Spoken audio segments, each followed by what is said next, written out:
শেষ বৈঠকে কি কি পড়তে হয় আপনি জানতে চেয়েছিলেন, তাহলে আপনি মনোযোগ দিয়ে দেখেন, আমি পড়ি। ওকে। আল্লাহু আকবার।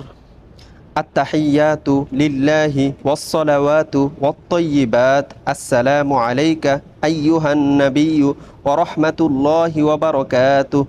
আসসালামু আলাইনা ওয়া আলা ইবাদিল্লাহিস সালিহিন। আশহাদু আল লা ইলাহা ইল্লাল্লাহু ওয়া আশহাদু আন্না মুহাম্মাদান আবদুহু ওয়া রাসূলুহু। আল্লাহুম্মা সাল্লি আলা মুহাম্মাদিন ওয়া আলা আলি মুহাম্মাদ কামা সাল্লাইতা আলা ইব্রাহিমা ওয়া আলা আলি ইব্রাহিম ইন্নাকা হামিদুম মাজিদ। আল্লাহুম্মা বারিক আলা মুহাম্মাদিন ওয়া আলা আলি মুহাম্মাদ কামা বারাকতা আলা ইব্রাহিমা ওয়া আলা আলি ইব্রাহিম ইন্নাকা হামিদুম মাজিদ।